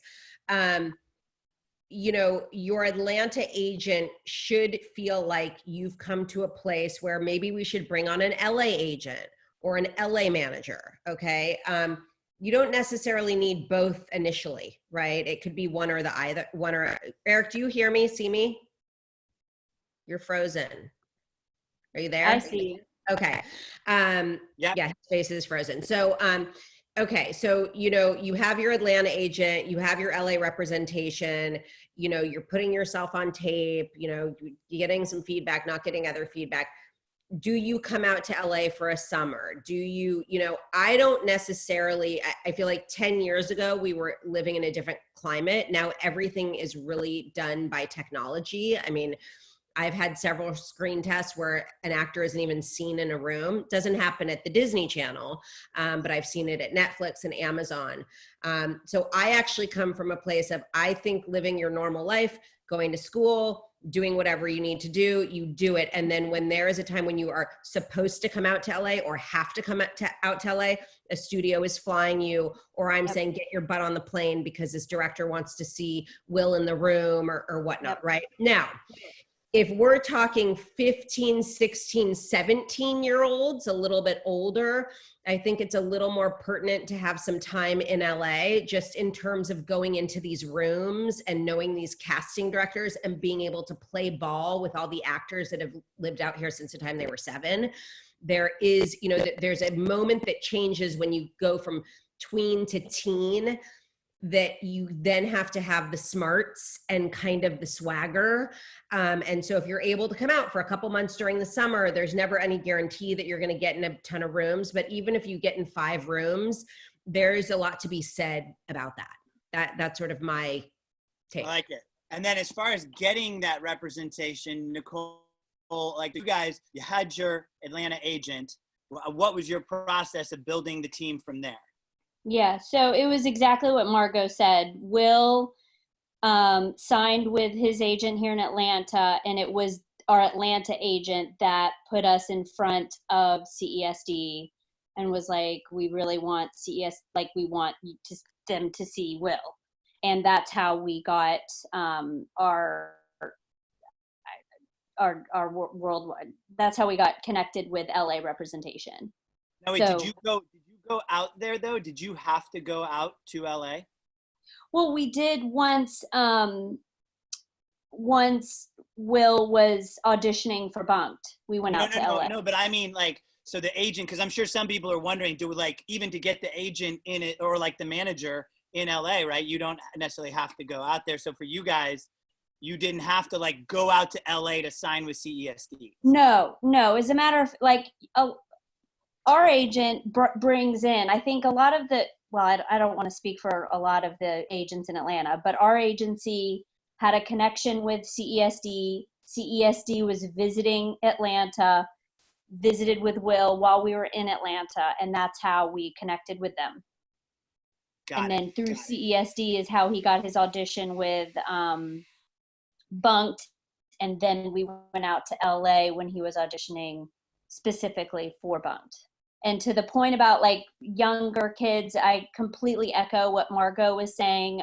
We've never done the pilot season out in LA. I know a lot of people who've spent a lot of money, and it does not really produce the fruitful benefits. I think there are obviously going to be some people that think it's a great thing to do, But me personally, for our family, that was not something that we wanted to do, was to travel, to spend any time away from the family if it wasn't for a specific job. Yeah. And well, I mean, and I that's what I say too. And again, you know, something I'll often open my seminars with is that one thing you learn about this industry is that nobody really knows what they're doing. We're all just kind of guessing. Like as far as a manager is concerned, I respect Margot as much or more than almost any manager I've ever met. I explain Margot, and when people go like, what is she like as a manager? I go, if you could take like a super loving, nurturing pit bull, like somebody who's not awesome. any, you know what, but is going to love your kid. Like, you know, I mean, and I do think that you becoming a mama of 3 has probably even like increased that nurturing, but I think we would all agree. Yeah. I mean, when you make those big moves, there is just all that pressure and stuff. And it's not necessarily happen, I would say. Because I think a lot of people, but I will say, Margot, I do know that there are a lot of managers. Are we good right now? We're good? Yeah, we're good. Yep. We could hear you. There are. Okay, cool. Yeah. I don't know what's going on. There are managers who might say, you have to come out here. What, like, so like, or an agent that's like, hey, we like you. Like maybe they saw him at a showcase or whatever. Like they saw him at a workshop. They're like, you need to come out though. Like if you want me to represent you, you want me to manage you, you have to come out here. What are your guys' thoughts on that? So what somebody says you have. So what I would say is there's only a handful of us that have sort of I don't want to say specialized, but worked with young talent. Okay. Now everybody does it because it's like the thing to do. So you've got a lot of representatives out there, agents, managers that just do it because they're just doing it. But they're not really taking into consideration a family, siblings, money, finances, mental health, you know? And so because I started as an agent when I was 24 in San Francisco, I ran Marla Del Talent, which was the top sort of young, you know, talent agency. I've always really worked with youth. Now I went into management because I want to represent my clients till they're, you know, in their 30s, 40s. But I just think you've got a lot of people that aren't personally invested. They're making a salary. There's gotta be that extra sort of nurturing, especially when you're signing young talent and, you know, you're looking to work with them for the next 20 years. And so I just think it's not that they're careless or reckless. I think there are a lot of great representatives in this town, obviously. But, you know, I would say maybe some of them don't have kids and don't, you know, I don't want anybody to get mad at me if they're listening to this, but, you know, it is taking into consideration, you know, these are kids and, you know, and money is, you know, it's a lot of money. It's like bringing on a publicist. Like, you know, a publicist is really expensive. So if we're going to bring on a publicist, we better make sure that we're going to actually see the fruits of our, you know, our money. But yeah, I just think it's different opinions, different, you know, perspective. But those of us, you know, the Bonnie Light Keys, myself, I mean, I can name all kind of the young, you know, people that have kind of done this space for a long time, I think would err on the side of caution of saying, you know, oh, Nicole and Will just fly out to LA for 2 months because you know what, if something doesn't happen in 2 months, who are they going to be mad at? Me. Right. Yeah. Okay, that's great. What do you guys think? And this is an interesting question. I actually had somebody reach out the other day, and actually with our panel last week, they had some feedback on this. Do you think right now, obviously everybody's just like they're not busy with jobs per se. You're obviously busy right now with Margot, your life and everything. But do you think right now, from your guys' perspective, it would be a good time for somebody to try to get an agent? I kind of have, yeah. So you're shaking your head very much. No. I have gotten so many emails about management representation. And I think that with so many people losing their jobs, you know, I mean, people on unemployment, I find it to be extremely self-indulgent and actually insulting. I had a client ask me, can you get me feedback on a project? I was like, I am not emailing some casting director that right now is out of work to ask for feedback. So it is about being mindful of everybody's situation. I think the positive is we're all in this together. We really are. I've never FaceTime with clients more. I know you guys know Scarlett and Israel, all my people, and like, that's what it's about right now. It's not about doing anything to better yourself. And so when I get these emails, I just delete them. It's like the worst timing ever. Yeah, I would completely agree. And that's obviously your perspective, but from my perspective and what I hear what's going on, it's, there are so many projects that were in the middle of like from whether the movie was about to be released to it was just about to start filming. And everything in between.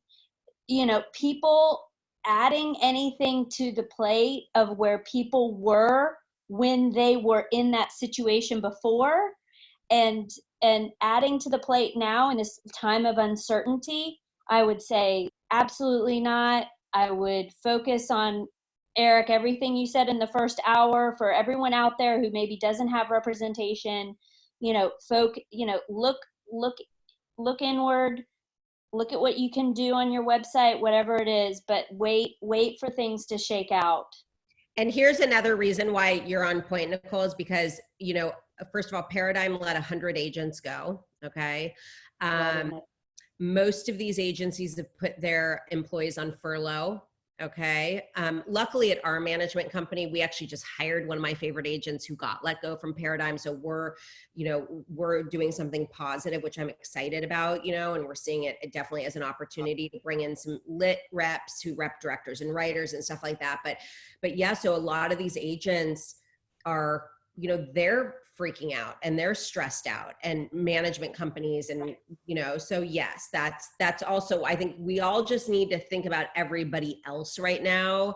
And listen, they're, Snapchat's looking to do some content, Cameo, and so any opportunity that I can bring my clients to and help them make some money, I mean, that is a different deal. That's sort of the opposite way. But yes, I think anybody wanting representation right now, you wait until this is all over. And the best part is fingers crossed, when this is all over, there is going to be so many opportunities, so much content.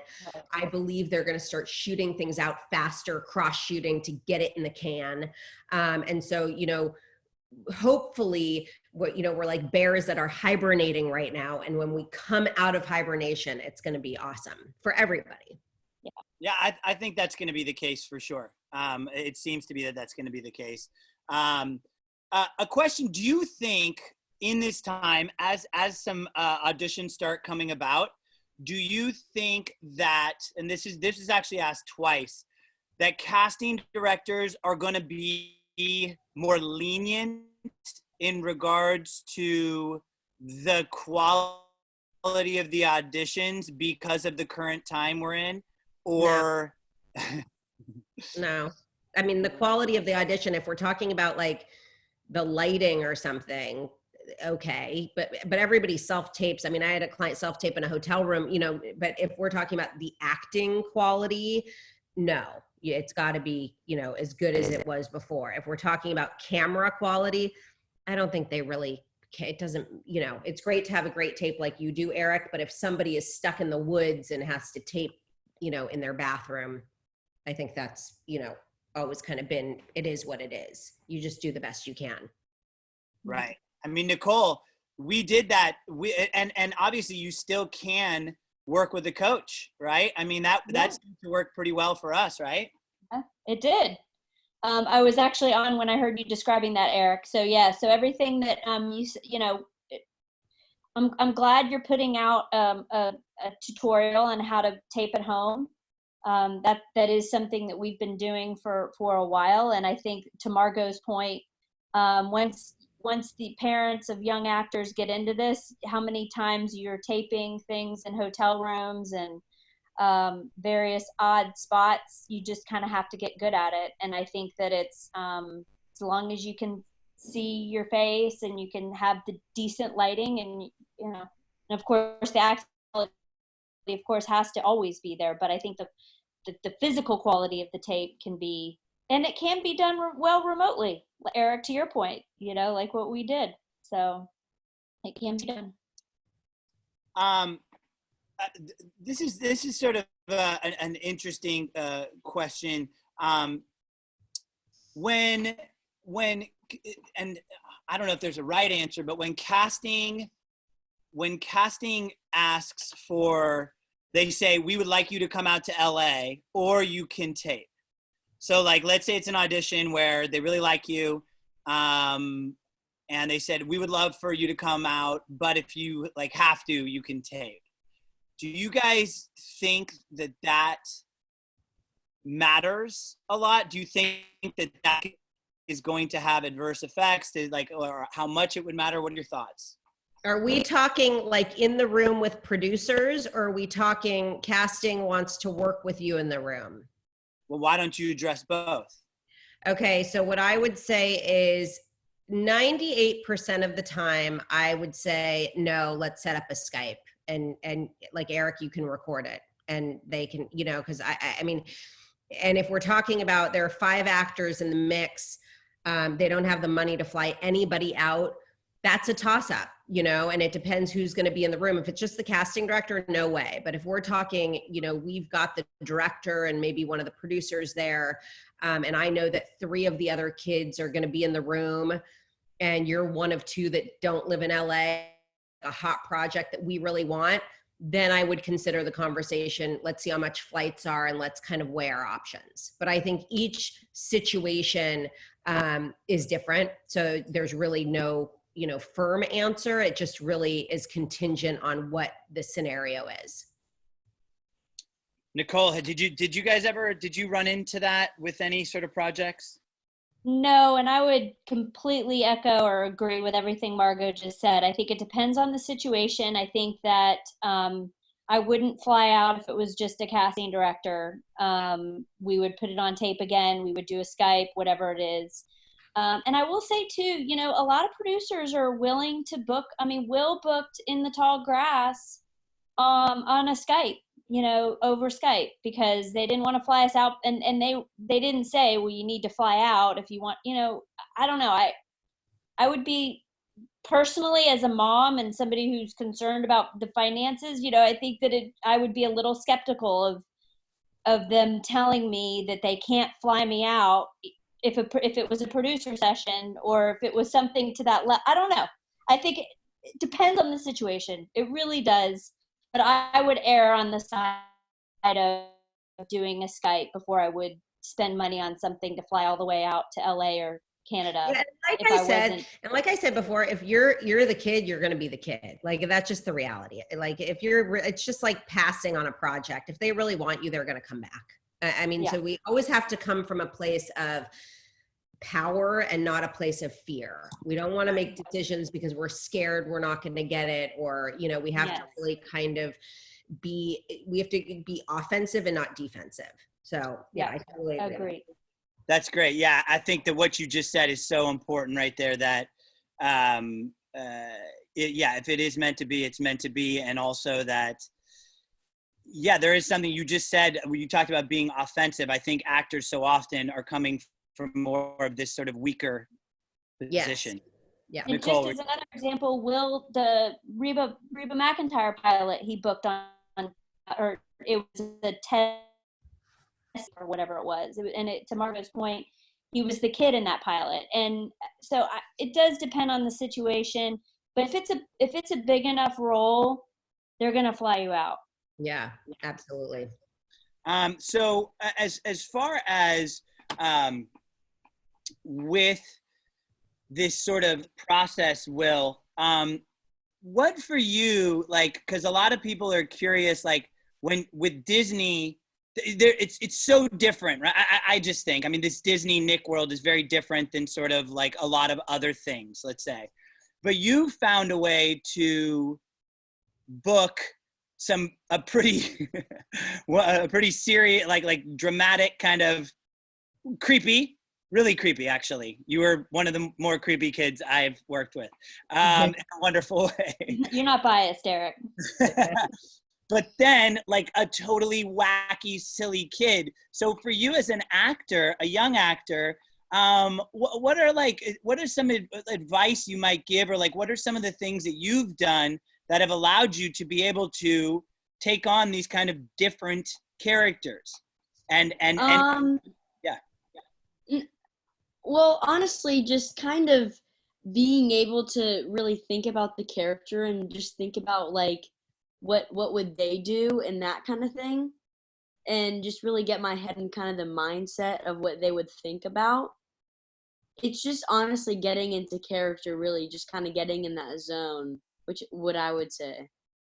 How do you like what when you're talking about, so like let's say, okay, so in the tall grass, this is a creepy little kid who like lives in the tall grass and like meets these people and it's just like really weird. You probably have never met anyone who lives in the tall grass, nor will you probably ever live in the tall grass. But like, what for you, like what were some of the things that you like when you're auditioning for that, outside of working with a coach who's helping you? I know like you really brought some creepiness to it. Like what were some of the things that you did that allowed you to do that in an honest way? Honestly, kind of just you looked at those YouTube videos. Yeah, I did watch like YouTube videos of creepy young actor kids in like horror movies. I did watch like It and those kind of scarier movies to just think about like what they could do and what they did as a way, as a like technique, try and find like techniques. And honestly, really just putting like reading over and over and over again and just thinking deeply about like this situation or that situation, just putting that into real life. And then as far as Disney, right, with Bunked, I know we obviously worked together right before you went out to LA. What was that like? I mean, because that's such a different, like you had, how many people, do you remember how many people were in the room when you flew out and you tested? And for anybody that doesn't know what that is, I mean, you a test. Hold on, sorry. This is what people like FaceTime me. It's like loading on the computer. Wait, by the way, I love In the Tall Grass. Wait, what is happening? Oh, thank you. One of my kids. It's probably one of my kids.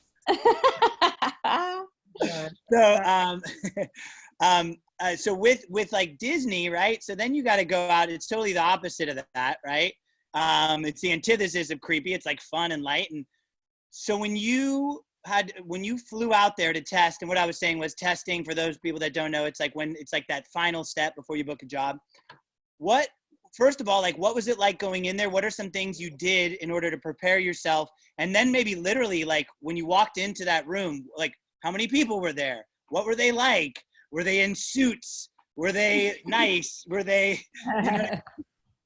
Well, to prepare, what I did like crazy was just write it down on a notepad like 10 like or like a billion times, just to really lock that in my head and just reading the script, saying it out loud in front of a mirror. I don't necessarily love doing this, but I did read with my mom a couple times and just that kind of thing. But when I walked in, oh my gosh, I was shaking like crazy. Honestly, like I was a mess because there were at least like 20 like probably 25 people in there, and they were just staring at me intently. They're like, "Hello, Will." And I was like, "Hi." And then they're like, "Are you ready to do the scene?" And then like here's like Karan Barar, like my favorite actor, like right there, like doing ready, like, "Okay, you ready to do the scene?" I was like, yeah. Oh my gosh, like, whoa, you're right there. And then all these people are right here and they're staring at me, like seeing if they want to cast me for a season in a TV show. And I was like, trying not to freak out here, but it was very nervous, but it was really exciting too. Yeah, I mean, Will, I think you probably just made a lot of kids really happy who like, you know, they do a little commercial and they're freaking out with that, and knowing that you had all that nervous energy going into that room, but it still worked out, right? And I think that's such an important thing, right? I mean, even though you're going to be nervous, you're going to have this nervous energy and you're going to feel that. Like, I feel like if you're not nervous at all, it's almost like it doesn't really matter, you know? Like, I think nerves are good. By the way, so I just saw someone pop up and so they said, thank you for saying it's okay to be nervous. I think that some people have this like illusion that like you walked in there and just like with these 25 executives and just said, I'm Will Buie and I'm here to book this job, right? You know, it's like they think that like actors are superhuman, but they're not, right? You're not. No. Yeah. And it wasn't that way at all. And I will also say, just for parents and the kids that are out there also, it's really okay to be nervous in the audition room. So when you're testing, you know, there are these kids in the room and these parents that are, you know, that are going out for the same role. And I think that you've got to be honest with yourself and not feel like that just because one kid who happened to be in the test was super energetic and wanted to have a conversation with Will, you know, Will's about ready to, like, not to be overly graphic here, but he's about ready to pee his pants. Like, he is nervous. Yeah, literally every single in-person audition I have ever done. Like, I did one 2 weeks ago, and Rafa and their dad, one of my coworkers, took me there, and he auditioned for it prior, and he was like, "Oh yeah, you'll do great," and I don't know how he does it, but like I am freaking out, like literally, like even when I'm in the room, I'm just like shaking, and like sometimes it'll like cause me to like mumble, and then they're like, okay, and I'm like, It's honestly kind of like I'm always nervous no matter what it is. But I think it's to be okay with that too. And in the audition room, you know, or in the waiting room, don't feel like, you know, that there are some kids that want to interact with you, and if you don't want to, you know, just, you can be polite, but be true to yourself, and don't feel like, you know, you have to. I'm not telling you to be mean to people, but, you know, usually Will and I would just go find a corner and we would go off to the side, and, you know, whereas other moms and dads are chit-chatting or whatnot. So I think it's just, you know, really understanding your space and who, you know, the way you want to be with it, and being okay with that. Margot, do you have thoughts on that? Yeah, so here's what I'll say about nerves. It's okay to be nervous, but you have to figure out a way to like get through it. You know, if you overthink or get out of, you know, you're not in the moment in the room, that can really hold an artist back, you know. And I go back to, don't try to think about what you think they want. Just go in and do you, because the reality is you don't have that much control anyway. And if you get to the point of testing, at that point, it's not even about you. It's really, you know, they're looking at this cast as an ensemble, right? Do you fit? Do you look like the sister? You know, maybe we have to go diverse on this role. So it's like putting a puzzle together. So I think it's taking some of the pressure off yourself. You know, you don't really have that much power, and you are who you are. So, you know, if creatively you're going to be it, fine. But when you get to the testing space, you've already won. Everybody knows who you are. All the executives like you, the producers. And at that point, it really comes down to logistics. So it's kind of keeping things in perspective. But don't let nerves, you know, those that are super nervous, you know, once you get to the higher levels, you can't play that game. And I will say that to my clients, like, you're getting in your own way. And so figure out a way to let it go, you know, tap on the door 4 times. I was an All-American volleyball player. So like I had a thing before, every time I would serve, I would bounce the ball 4 times. Like, even if I get on an airplane, I kiss my fingers and touch the outside. Why? I don't know. But like, if you have to come up with something creative to just, you know, take it off of you, it will do wonders, you know. And it doesn't matter so much when you're a kid, because it's different. But when you get to that 15, 16, 17, you got to be able to play ball, and nerves are something that we have to leave at the door and just go in, do your thing. And, you know, it is what it is. Yeah. And I'm going to, and I think that's a really wonderful thing to kind of close it out with, is that like, you got to be you, right? You can't pretend like the nerves aren't there. What I will also say is, though, I love the 5 Ps. Proper preparation prevents poor performance. And Will, I think that's such a big thing. You talked about how much you prepared for that. I know how much you prepared for the bunked thing. I know how much you've prepared for all these auditions, because I've been the guy who's worked with you so much. And I know when actors don't prepare because I see what happens. And I think you are able to do a lot more with nervous energy if you're prepared for something. And so if you have that preparation, it's so important for actors. Then you just be you, and then, you know, the nerves will kind of make their way through. But I think that's such a wonderful thing. And that is one thing. I know, Margot, you mentioned kids with acting class. Obviously, I'm a little biased running an acting studio. But I will say with acting class, one of the most important parts about acting class is that you have a class that teaches you that it's okay to feel what you're feeling. It teaches you that you're not trying to be like anybody else in the class.